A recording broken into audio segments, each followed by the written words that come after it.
Welcome to our speech showcase.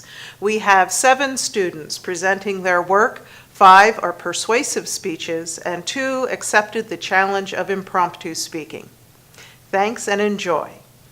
Before knowing much about Puerto Rico, I just thought it was a tropical island off the coast of Miami, Florida. It wasn't until this fall that I found out that the people of Puerto Rico are U.S. citizens and have been since 1917. These are people that are protected under our U.S. government, which means the same government that protects us protects them. Doing more research, I found that the U.S. first got involved with Puerto Rico when they invaded the island in 1898 for their sugar market. Not only did their sugar market catch our eyes, but their skin tone too. Once getting there and seeing the people of the island had a darker skin complexion, they used them in the U.S. military because they felt with their skin tone they would be able to fight in tropical climates. Now, the people of Puerto Rico continue to fight for the United States alongside other U.S. citizens. They gave and continue to give their lives for this country in which they are not seen as a part of, in which statehood would change, and that's what I am here to talk about today, why Puerto Rico should become the 51st state of the United States. If not all, many of us heard about the disastrous hurricanes Irma and Maria that swept through Puerto Rico. We may have heard about it, but some do not know the full impact of it. Fox.com reported that 3,000 Puerto Rican people died because of this catastrophe. These are our U.S. citizens that died and did not get help fast enough. We're responsible for these people and should have been there faster than we were. With statehood, Puerto Rico would have got that immediate help.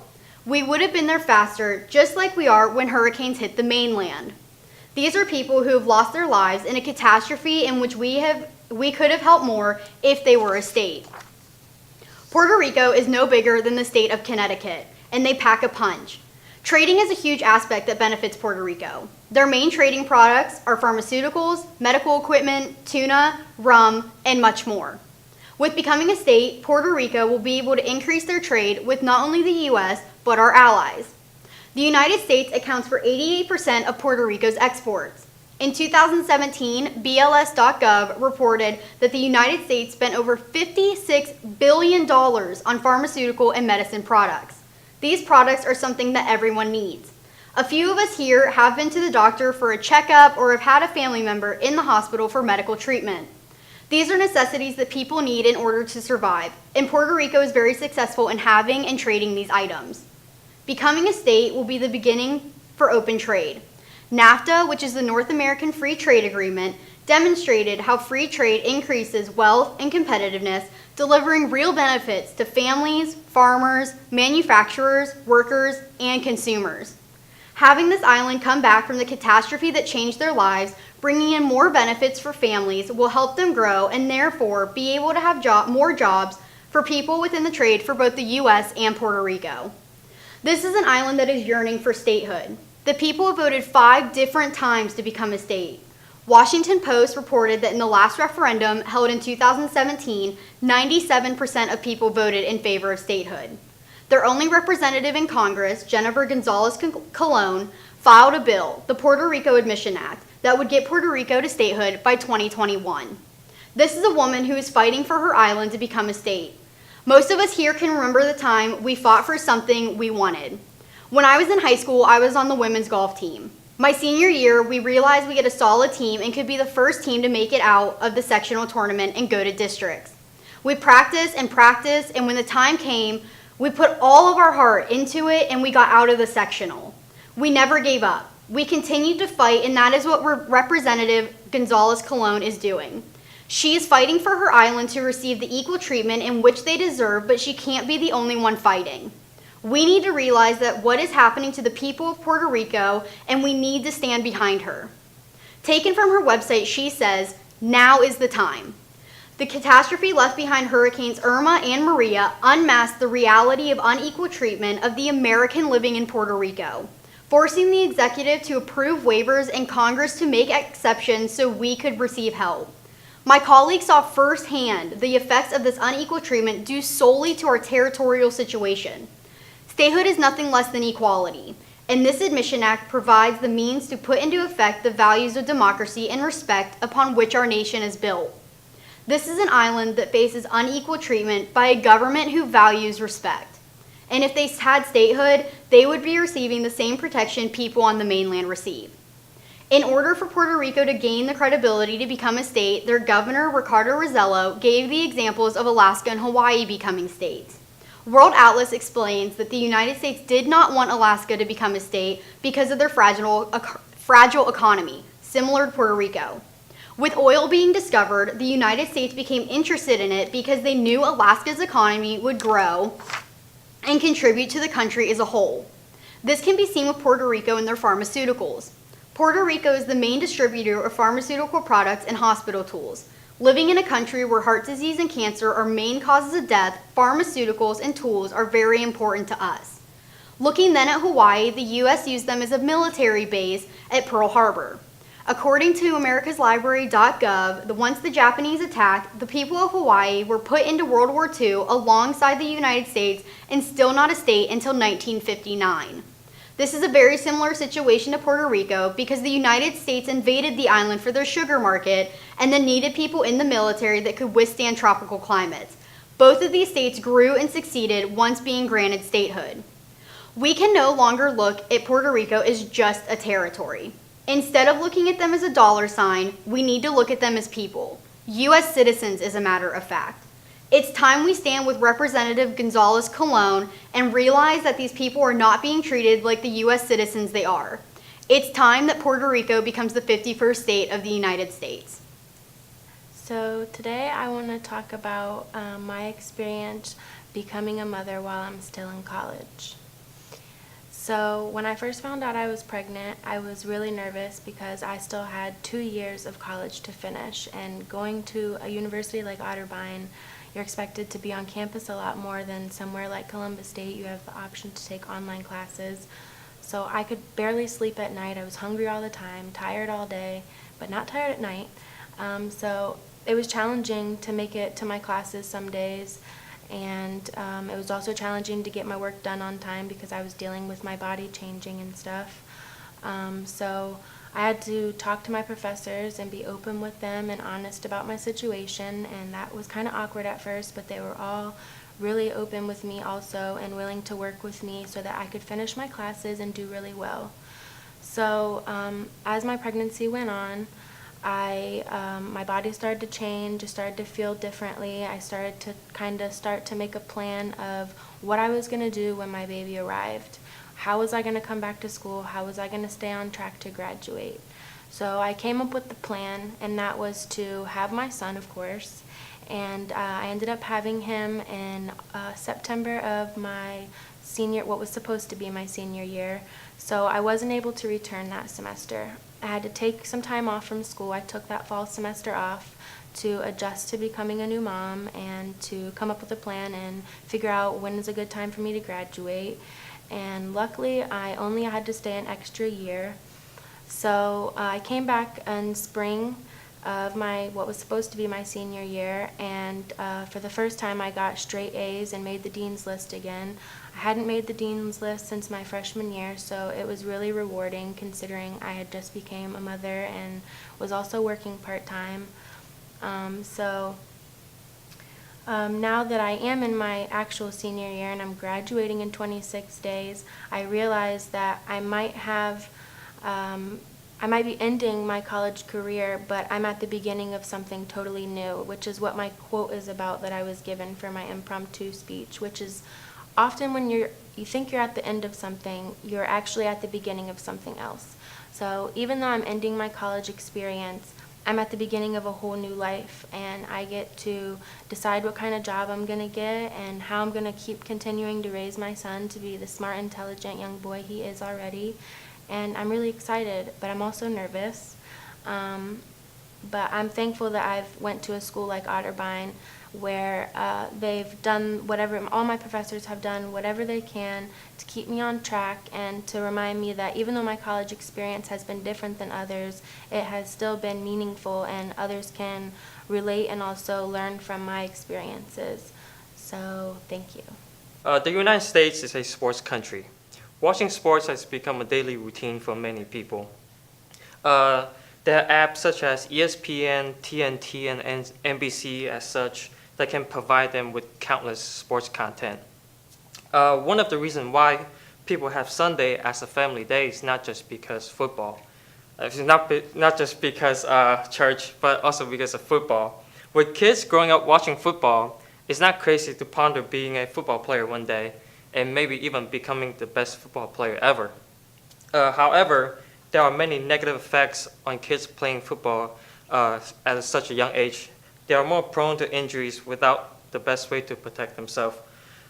Through research and studies, I came to a conclusion that kids under the age of 15 should be banned from playing football. So one of the reasons why kids should not be playing football is because it gives time for the brain to develop. People who play football at a young age can increase the chance of concussions and brain damage. According to Patrick Feinler in the article, Should Kids Play Football?, he stated that 20% of high school football players sustaining concussions each year, and they are 6 times more likely to suffer a second concussion than those who have no prior history. A first concussion means it opens the door for second and third concussions to come, and there's no magic reset button. The article also shows that 76 out of 79 football players have a sign of brain disorder called chronic traumatic encephalopathy, better known as CTE. Similar to Alzheimer's, CTE causes depression, impaired judgment, and memory loss. Since CTE is relatively new to the medical field, there's no proven way of getting rid of it, and the only way to prevent CTE is to eliminating those head-to-head blows. And also, CTE can be found in young athletes as young as middle school, which it triggers people to think, to view football in a different way. Many people thought football injuries just consist of broken arms and maybe a torn ligament at worst. Brain damage isn't talked about enough into recent years, and obviously has not done enough research since there's no way to get rid of CTE. Another reason why kids shouldn't play football is because football equipment isn't safe enough for them to play in. Freakish injuries can happen on the field all the time, and in the article, The Danger Zone by Tim Layden, he showed a picture of NFL player Chris Snee. Snee is an offensive lineman from the New York Giants. He was assigned to block on a running play, but the running back got tackled in the backfield and was thrown to his right hip. He buckled backwards, and a pile was created on top with his lower body at the very bottom. He was able to walk off the field under his own power, but later on, he needs to get a hip surgery and was due to miss the following football season. My point is that there is not a brace or a pad that is strong enough to endure those hit on your hip or on your knee, on your shoulder, and all that weak spot in your body. Although the NFL has given effort to improve its equipment. For example, in the 1940s, the helmets were made of leathers, and it was not a requirement to wear during the game. Whereas today, helmets are plastic and is matching the shape of a player's head to better improve those blows to the head. Football isn't just a sport that can give someone joy, but it can also ruin someone's life. Football can make someone more abusive and violent. Written by sports writer Nadia Kunin, a young man named Michael Keck began playing football at the age of 6, and he has sustained over 10 concussions throughout his 16-year career, and not once was he visited a hospital. Later on, he went on to finish high school with a 3.8 GPA and received scholarship from big-name universities such as Michigan, Alabama, and Missouri. During a game at the University of Missouri, he got blindsided and was knocked out, but he was quickly rushed back to the field because the team needed him for the win. Later, he was forced to quit football because the concussion symptoms was too strong. While his on-field performance suffered, his grades were not close to passing. He had to drop out of college with a 1.9 GPA and 12 credits shy of graduating. He began to let himself go. At the age of 25, he became dependent of marijuana to relieve his daily headache. Depressions and violence can also be found in keg, according to his wife. He believed that he had CTE, but CTE cannot be diagnosed on a living human being, so there was nothing that he can do about it. At 2016, he committed suicide, and the worst part is he's trying to take his kid with him. There are many cases where life after football isn't as glorious as many people thought. The average NFL career only lasts about 3.5 years, and the injuries will follow the players for the rest of their life. NFL greats such as Johnny Unitas has lost the use of his hands and fingers because of football. Not only would players wake up with the nagging injuries from football, they would also be hit with financial issues. While players make generation money, one just simply doesn't know how to handle all this money. According to writer Larry Gatlin, in the case of Terrell Owen, he is now penniless, and despite making big money as a receiver during his career, and has filed bankruptcy numerous times. In conclusion, the negative effects of football on kids far outweighs the benefits of playing it. Not only are there real-life cases of star athletes having their life ruined by football injuries, there are too many times when a person is taking his own life after football. If a kid was to start playing football at the age of 5 without a mature body, he could suffer broken arms, torn ligament, and worst of all, CTE. With only a small amount of chance that someone can go into NFL and make the big money, is it really worth someone's life, health, and future for just 3.5 years of fame? Thank you. We've all heard about subliminal messages in some shape or form, whether it's from hidden messages in advertisements or hidden messages that the government are trying to control us. But just because you have heard of subliminal messages does not necessarily mean you understand them or how they work. I want to dive into this idea. Let's begin with what subliminal messages are. According to selfgrowth.com, subliminal messages are a signal or message embedded in another medium, designed to pass below the human's mind's perception. The conscious mind is not able to detect these messages, but our subconscious does. People claim this can control our actions and our thoughts. Now that we have a general understanding of what subliminal messages are, I want to look at some examples of why I think subliminal messages should be illegal. One of the most infamous examples from Victoria Stern's A Short History of the Rise, Fall, and Rise of Subliminal Messages took place in 1957. During this time, James Vickery's The Picnic had just released. In a 6-week period, the movie was shown to almost 46,000 people in Fort Lee, New Jersey. During this 6-week time frame, the words "eat popcorn" and "drink Coca-Cola" had appeared every 5 seconds. The messages were too quick for human eyes to detect. Vickery, the movie director, claimed that popcorn sales rose 57.7% and Coca-Cola sales rose 18.1%. People soon became outraged at the thought of advertisements breaching our subconscious without us even knowing. Some conspiracies said subliminal messages could be used to brainwash us. But years later, James Vickery would explain that these results were fabricated, but the damage had already been done. People did not agree with the use of subliminal messages. James Vickery was not the first person to use subliminal messages. Many believed the first subliminal message was used in the short film of Daffy Duck. In this scene, Daffy Duck runs past a statue, causing it to spin, and it says, if paused at the right moment, you can see "buy bonds." This was a tactic used in many cartoons during World War II. Speaking of cartoons, Disney, according to many, is a master of subliminal messages, with countless examples of hidden messages or pictures. Examples such as the Little Mermaid movie containing male genitalia and the priest having an erection during the wedding ceremony.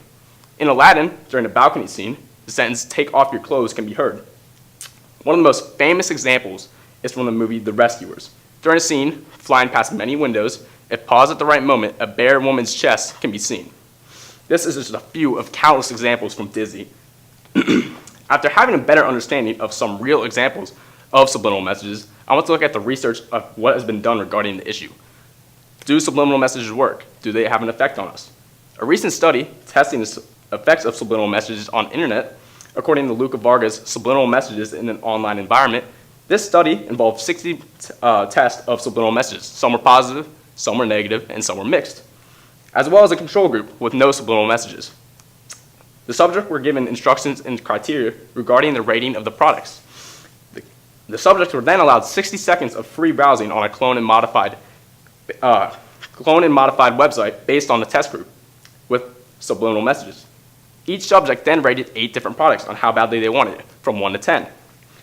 The results of the experiment showed that users were influenced by subliminal messages, positive or negative, and they found that products that relate to human needs yielded the biggest results. Another interesting study was conducted in 1978. This study, according to Timothy E. Moore's The Case Against Subliminal Manipulation, this short experiment with a short film of an audience to 20 people, where a 4 millisecond frame of a nude woman would be shown. After witnessing the short film, people were asked questions regarding the film. 3 subjects were correct 13 times, 2 subjects were correct 12 times, and 1 subject was correct 11 times. The rest were below or at chance. This data shows that 25% of the respondents were correct 60% of the time. Implicit in subliminal advertising is the assumption that subliminal cues cannot be resisted because they are subliminal. Thus, genitalia and the word sex stimulate the viewer subconsciously and affect the memorability of an ad. Experts from this study claim this is ample amount of evidence to conclude that subliminal messages do have an effect and can be received at a subconscious level. In their opinion, this can be exploited by marketers to sway consumers. Due to the fact subliminal messages have an effect on consumers, in 1958, the United States, the United Kingdom, and Australia banned the use of subliminal messages. But in 1985, the Senate ruled that there needed to be more research and evidence regarding the issue of subliminal messages and their effect. With that ruling, subliminal messages in the United States became legal, even though United Kingdom and Australia still had a ban to this day. Although in my research, this ban is not very strict. In an instance in 2007, during a music award show involving flashing products of Olay, the government caught this and only minor adjustments needed to be made. While in my opinion, that is clear subliminal messages and should be punished with a fine. These studies I've discussed prove the effectiveness of these ads, and I think the US needs to take another look regarding this issue. This issue is not widespread or popular, but I think if the public knew about companies using our subconscious to advertise products, people's mindset might change. There are many forms of subliminal messages in today's society, from hidden content in movies or television shows to music having hidden messages in songs. The question is often asked, are subliminal messages effective? This is a tough question to answer. There are many studies and experiments regarding this issue. But the answer lies with the audience or the consumer. Looking back at the movie The Picnic, it was said that messages only yielded results when members or audience were thirsty and enjoyed Coca-Cola. Seeing an advertisement for Coca-Cola to a person that doesn't drink Coke will not suddenly change that person's mind that doesn't drink soda. But when asked, can subliminal messages go into our subconscious without one knowing? Yes. Going back on our definition, subliminal messages are a signal or a message embedded in another medium, designed to pass below the normal limits of a human mind's perception. This is why, in my opinion, the subliminal messages need to be banned in the United States. I challenge you to pay attention to subliminal messages and ask yourself, do they influence me and how they have an effect on the world around me? When I was in high school, I was selected to give the speech at graduation. And I put a lot of time into thinking about like what sort of topics and things I should use, or like what little anecdotes I should say. But what I realized that was, although this was the end of something really, really cool, it was also the beginning of just what was next to come. And my option that I chose was, often when you think you're at the end of something, you're at the beginning of something else. Much like it was for the seniors that were leaving their high school careers, they were going to be the young freshmen at possibly college or in the workplace ahead of them. And I just think it's crazy that everything leads to something. A lot like roller coasters. After every ride, you get off and you go to the next ride. Even though like a lot has happened on that one little ride, there's like ups and downs and twists and turns and such, you just get off and then you go to the next one. This could also be said for most things in life, or life itself. How everything just kind of leads to another part of life until we eventually meet our end. And that's okay, you know? Everything's going to be all right. things transition from one to another, and even though it seems like it might be coming to the end of something really, really cool, it's always the beginning of something else. Like when you graduate elementary school, you think you're the big bad 5th graders, and then you're the little 6th graders in middle school, and then you hit 8th grade, you're the big bad 8th graders, and then you go through high school being a senior, and then college or the workplace, and then as soon as you think that you're on top and you're an adult, you get older and can't drive, and you're just kind of back at the bottom again, you know? That's just how things work. That's all. Thank you for the opportunity. The automobile has come a long way since Henry Ford produced his first experimental car in Detroit, Michigan during the late 1890s. The American car culture has been shaped by the media, political viewpoints, social issues, and nostalgia. This begs the question, should this be a pastime that we continue to implement in our society? Henry Ford was a brilliant man. He was an inventor and an innovator. Not only was he responsible for great developments in automotive technology, he was also responsible for countless advancements in automotive manufacturing overall.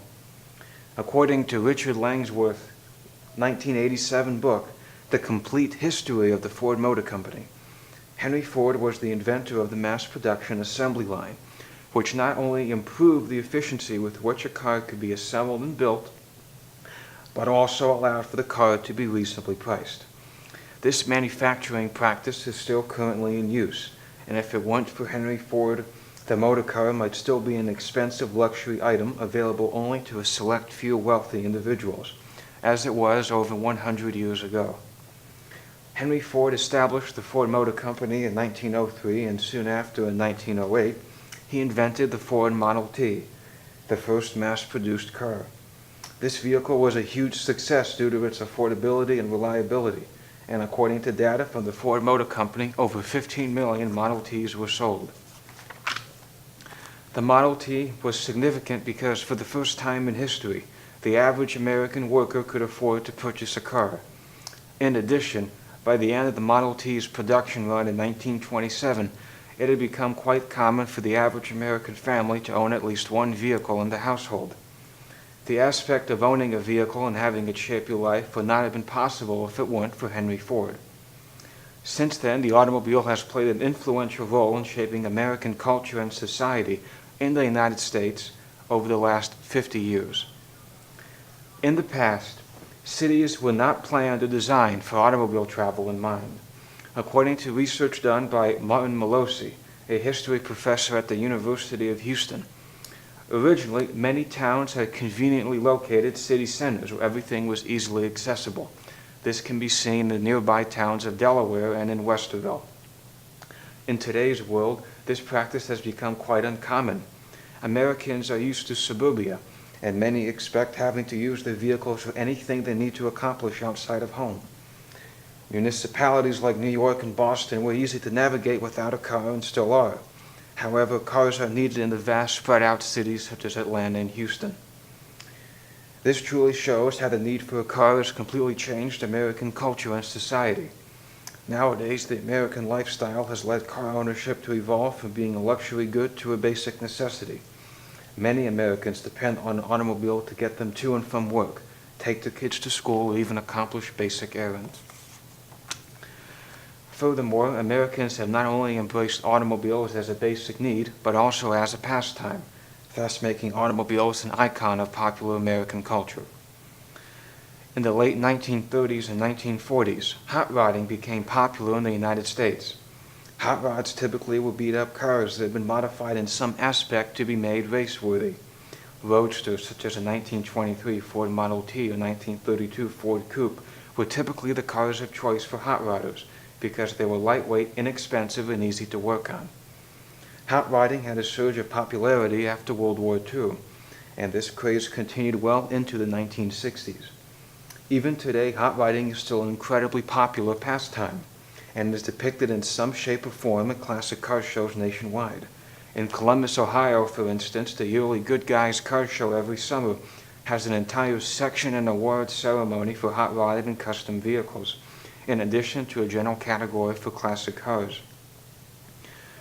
Further, the Dublin Arthritis Foundation Car Show, which is one of the largest car shows in Ohio, has an entire day dedicated solely to the show and display of hot-rodded vehicles. In addition, hot rods are also depicted by the media as a lifestyle. TV shows such as Monster Garage, Counting Cars, Fast and Loud, or Overhauling, or even the entire Hot Rod TV channel, depict the lives and cars of hot rodders. These television programs not only discuss the cars, but also the cultural aspect of what it means to own and drive a hot rod. These TV shows explain that enjoying fast cars is not the only aspect of hot rodding. Nostalgia plays a big role as well. Many hot rodders or car enthusiasts, such as myself, also like to study what time period the car came from and what was happening in history at that particular point in time. In other words, we like to know what that specific vehicle might have seen through its lifetime, such as the music that's been played inside, the roads it's driven on, and the places it has been. Given that our lives and many of our pastimes have been shaped by automobiles, it is crucial that we continue to include them in our culture. Auto racing, such as NASCAR, IndyCar, or Formula One, have not only become immensely popular in our society, but they have influence over what decisions automakers or even advertisers make when creating or promoting new products. For example, not only is the Indianapolis 500 race in Indianapolis attended by over 300,000 people and the highest capacity sports venue in the world, but according to Auto Week magazine, it is watched live by almost 7 million people. Due to this immense viewership, the Indy 500 has been known to not be just a race, but a cultural phenomenon, and it puts the United States on the map when it comes to auto racing. Unfortunately, according to Indy Star newspaper, the viewership of the Indy 500 has experienced a decline over the years, and it's important that we continue to preserve this cultural pastime, because not only is it crucial to various forms of American industry, but it is crucial to how we define ourselves as Americans. In conclusion, the American automobile culture has come a long way since Henry Ford championed the idea of car ownership in the minds of Americans over 100 years ago. The American car culture has been shaped by the media, political viewpoints, social issues, and nostalgia. It has come a long way, but still has a long way to go in order to adapt to the market of the coming years, decades, and centuries. Personally, I am excited to see where it leads. Think about for a second about something that you succeed in or anything that you succeeded in. Think about it for a second. It makes you happy, doesn't it? It makes you smile because you experienced success and that the feeling of success, that you grabbed it. Now think about something that you failed in. Go ahead and think about it for a second. Funny thing is, you don't want to think about that because you failed, and you want to think about that task because it created a failure. It created that emotion that you couldn't succeed at that point and at that time. We shouldn't fear success based on failure. Let's talk about those 3 most important words in that first sentence. That as human beings, we feed off of it, we live off of it, we think it, we laugh about it, sometimes we even fall in love with it. These 3 words revolve around us. They control us in every aspect of life. The way we see things, the way we persevere things, the way we live our life or create dreams or chase our dreams. Everything around us revolve around this or revolve around these 3 words. Yes, everybody in this room are controlled by success, failure, and failure. To understand why we fear, we need to understand why we fear success and why we fear failure. Well, we can't understand that until we fully grasp why we fear. Fear is the most powerful imprint of emotion in a human being. As individuals, fear alerts us to danger. As it says, it kept our ancestors alive. Fear is divided into 2 categories: biochemical, which is universal, which are things around us that affect us as individuals or people around us, and emotional response. is related to one person or one thing that affects us around us. Fear is a natural survival mechanism. As human beings, we react differently to fear, and the most way that we react is physical, such as sweating, increase of high adrenaline, or sweating and increase of heart rate. And this is called the fight or flight risk, which is either our body, either our body prepares for combat, or it runs to turn away because of fear.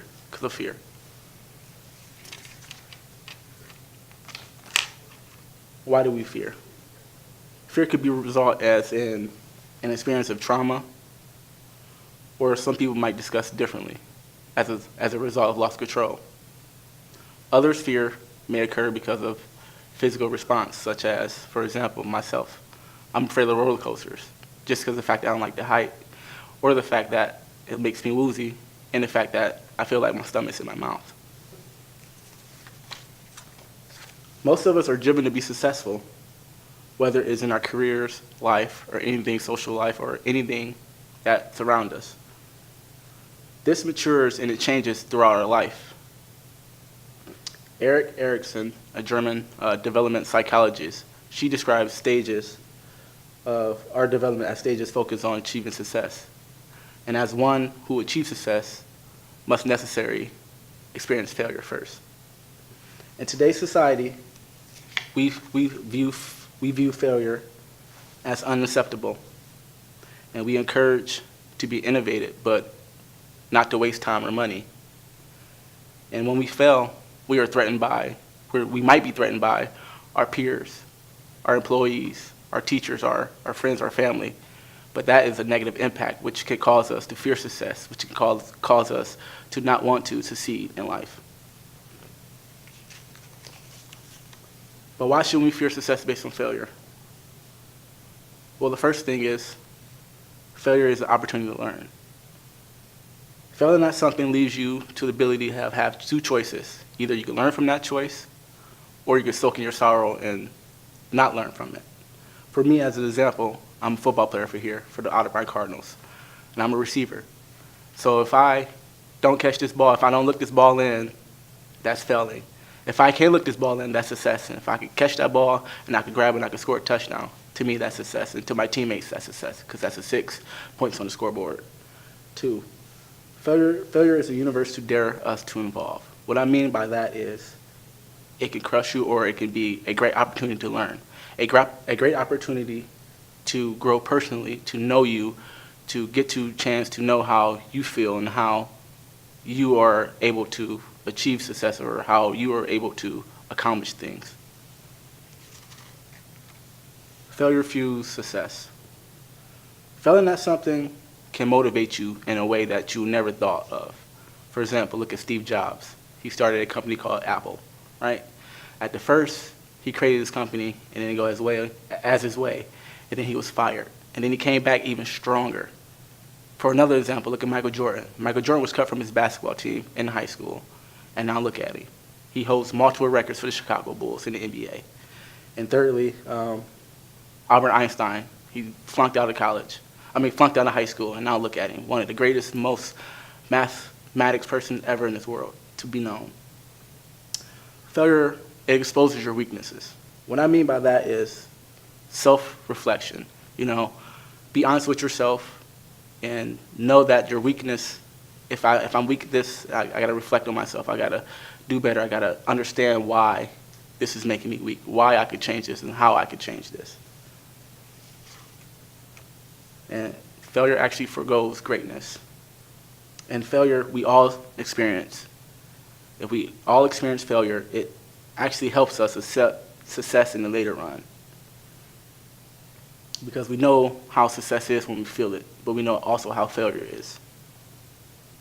And then 6, failure reminds you of pay it forward. What I mean by that is do good deeds. If I know someone out here is struggling, maybe let me help them out, because I know I was struggling at one point. And that is the most generous thing in the world, is feeling that you helped somebody out.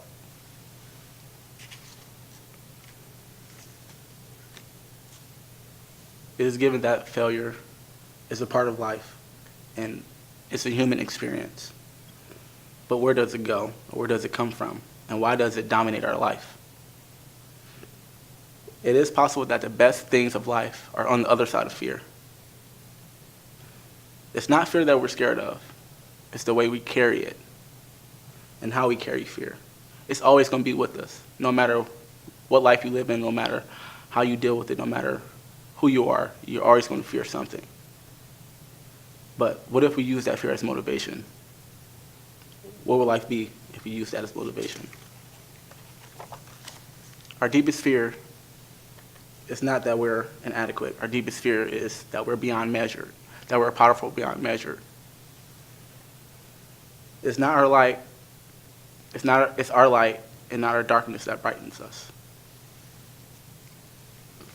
Thank you. Thank you for joining us for our speech showcase.